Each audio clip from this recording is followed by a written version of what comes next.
Hey everyone, welcome back, and today we have some new updates on the all-new Acura MDX. So, a while ago, Acura unveiled the MDX prototype. Well, they're Acura and Honda's prototypes. They're basically production cars that are just their really early pre-production versions, and they call them prototypes just to mess with people, kind of build hype. But here is the new 2022 Acura MDX, which is like basically identical to the prototype. So what's new? What's the new powertrains? What's the whole hype around this? Well, there's a new Type S model for the first time on the MDX that's bringing around 355 horsepower from that 3-liter twin-turbo V6 that's found in the new TLX Type S. And there's also a crazy new interior, new features, and a lot of firsts for Acura. So let's dive into all the specs, details, talk about some of the competition, and how the MDX is probably going to dominate the segment once again. Okay, everyone, so we're over at my computer now, so we can get a bit more details for you guys. So, what's all new with this MDX? Well, everything is new with the MDX. It's on the all-new Acura exclusive architecture. So this new Acura exclusive architecture, Acura wants to point out for the MDX specifically that it's now 2.8 inches longer and about 1.5 inches wider. So of course this is going to give it a much more imposing stance, but more importantly, you're going to have a lot more space on the interior. Also, like on the new TLX, this new Acura exclusive architecture uses a double wishbone suspension up front and a multi-link suspension out back. Additionally, there's that new steering rack and as well as that brake booster from the new TLX that's also been derived from the NSX supercar, which is really cool. Now, overall, all this stuff is really going to give you a much more premium and better handling than before. The architecture itself is much more stiffer and more rigid than it was before, and again, it being Acura exclusive, Acura themselves are able to tune the chassis and make it their own instead of having a carryover of a Honda platform. Acura also likes to point out with this new platform that the dash to axle ratio up front is longer, even though it's a front-wheel drive transverse engine-based architecture.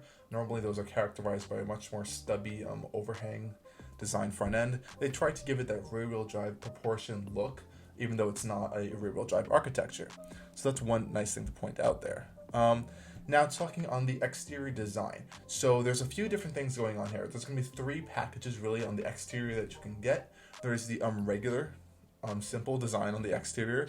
Then you can step up to the A-Spec package, which is going to offer a bit more sportier wheels, black trim, black wheels, the A-Spec badges and that stuff. I think larger exhaust tips as well. And of course, there's going to be the Type S model, which I'm going to get to a little bit more in a bit. But overall, the general design on the exterior is very similar to what we saw on the new TLX. Now, this has been leaked for, I think, over a year now. I remember posting this like a year ago, so we kind of knew what it was going to look like. It has those chicane-style LED signature lights with the jewel eyes up front, the new diamond pentagon front end.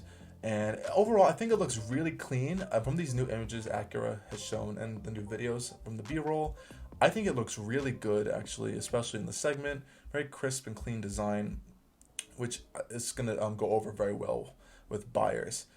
Now, going over to that Type S model. This is the first ever Type S MDX. And what this means is it's going to be very much more performance-oriented. So we're going to have things like the sportier front and rear fascia. That's going to mean a larger intakes in the front fascia. I think Acura is giving it 21-inch wheels with sportier rubber. There's going to be Brembo front brake calipers. Again, unique paint. Out back, you're going to get quad-tipped exhausts. And there's going to be some suspension, chassis tuning. And of course, we'll get into the powertrain in a little bit with that. Now, talking about the powertrain for the base version of the new MDX. Now, a lot of people, and including myself, we all thought that the new 2-liter Turbo 4 was going to be the base engine, but it's not even an option for the MDX. It is a bigger vehicle, so you are going to want more power, which means you are getting the 3.5-liter naturally aspirated IV Tech V6.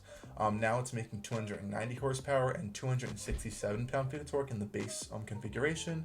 Of course, this can go either to the front wheels or to all 4 wheels through Acura's super handling all-wheel drive system through a 10-speed gearbox. That's pretty nice, decent amount of power and everything. It's good that they went with that instead of over the 2-liter 4-cylinder. A lot of people were assuming that it would be struggling to power the larger MDX. But if you do want more power, you now are able to get the Type S version. Now, the Type S version is going to have Acura's new 3-liter twin-turbocharged V6, and they are saying it's going to make the same power as in the TLX, which is 355 horsepower and 354 pound-feet of torque, which is really healthy amount of power good to compete against things like the, believe it or not, the BMW X5, Audi Q7 mid-range. This is what Acura is saying, not me. I'm not making this up. So they're actually pointing this vehicle towards those products. And of course, this is, like I said before, paired to Acura's super handling all-wheel drive system. Especially with the Type S version, it's going to have enhanced torque vectoring, which this means is, unlike a lot of all-wheel drive system, power is always going to all four wheels. And with Acura's system, it can send power to each individual wheel from side to side, and from front to back as well. And since it is the Type S, it's going to be a little bit more rear bias, so it's going to send more of that power to the rear wheels to give you more of a sportier driving characteristic. Now, a big thing with the MDX additionally is that it is Acura's flagship product. Now, of course, we have the NSX as the flagship supercar, but this is going to be Acura's flagship mainstream vehicle, as the RLX sedan has been killed off. Now, as a flagship product, that means you're going to want some flagship stuff, right? So moving on to the interior, thankfully, Acura has delivered in this aspect. Of course, the MDX is going to be starting around $46,000, but it's going to be able to go up really high, up into the 50s, even $60,000 if you want the top track spec trim. And what this means is now you're getting things like a larger 12.3-inch infotainment system that's using Acura's True Touch touchpad. It takes a little bit of getting used to. I kind of like it after once you get used to it, but there's a little bit of a learning curve. And finally, Acura has included a new fully digital display. So there's a 12.3-inch digital instrument cluster, which is really nice. Hopefully this carries over to the TLX and maybe the RDX later on. That would be a really nice addition for those models. They have still the analog dials. And I think if you go for the top trim advanced package, I don't know if it's available exactly on the technology package, they have a 10.5-inch heads-up display as well. So that's another really nice feature they're adding into here. Other stuff on the interior, getting things like Amazon Alexa integration, Apple CarPlay, Android Auto, wireless charging, and more. On the speaker front, of course, there is that ELS 3D audio system.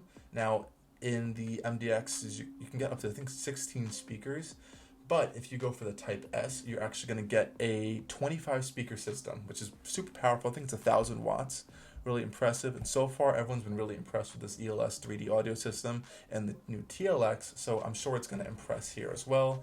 Of course, they're covered in metal speaker grills because why not these days? It's the new trend. Now, as this is being the MDX, you have 3 rows. It's one of the signature features of the Acura MDX, and this is no exception.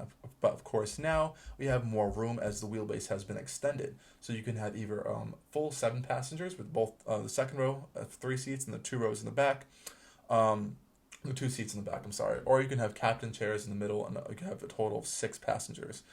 Another nice benefit is a massive moonroof. Acura is included now, which is really nice to see. It's going to give you a lot more of an open environment in the interior. And then just addressing the interior overall, I think they really nailed it with the design of the interior.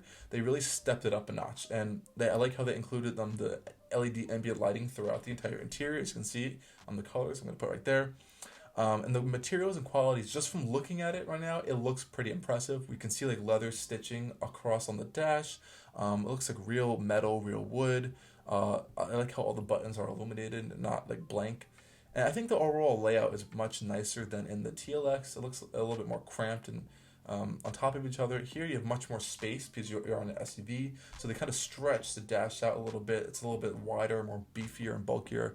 I think it's definitely a better looking package than even in the new TLX that came out, which is nice to see. Yeah, so this is all we have really right now. Out back, of course, you can have USB ports, your air vents and everything, all that stuff for the rest of the passengers, which is another great feature. Like I said before, pricing is going to start around $46,000 for the front-wheel drive model. If you want to get the regular version, the super handling all-wheel drive version, that's $48,000, and of course, all the prices increase from there.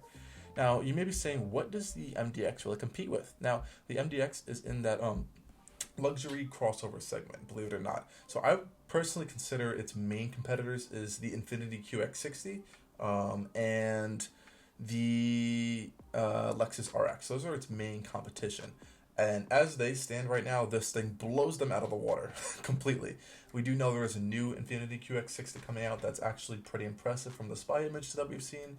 So this could give it a bit of a run for its money too. So there's going to be some competition going on there. Now, if you go over to Acura's website, they actually compete this against things like the entry-level BMW X5 and the entry-level and mid-range version of the Audi Q7. Now, the Q7 comes with base, I think, 248 horsepower, and then you could step up to 335 horsepower.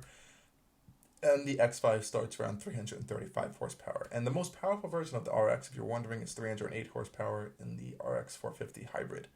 I also think that you could also compete this against the Mazda CX-9. That Mazda CX-9 is going to evolve in a few years into the CX-90 with a rear-wheel drive architecture and a straight six, so that's going to be really interesting to see as well. Of course, the MDX is being built right here in America as well, so that's going to be nice to see. And yeah, I think it's going to be a pretty impressive product. And it's arriving in February. So if you want the MDX, you can get one up in February of 2021 with the Type S coming towards the fall and the summer later on if you really do want that model. And I think it's going to be a really good competitor. As of right now, a lot of the competition, specifically the QX60 and the RX, is stale and outdated, like I said before. And this offers a really fresh package to the segment. And there's not a lot of super sporty offerings for that price range, unless you're really willing to step up to something like an X5 M50i. And that's a completely different vehicle. I shouldn't even be comparing them, but it's nice to have something that's just really performance focused for a much lower price range and the sizes of the vehicle. And of course, it's a really popular segment. It's SUVs. So yeah, this is everything we know right now about the new 2022 Acura MDX. For more news and info, make sure to follow us on Instagram. I'm sure there's going to be some more stuff coming out soon, and hopefully we'll get an RDX Type S as well in the future. Thanks again for watching, and stay tuned for more.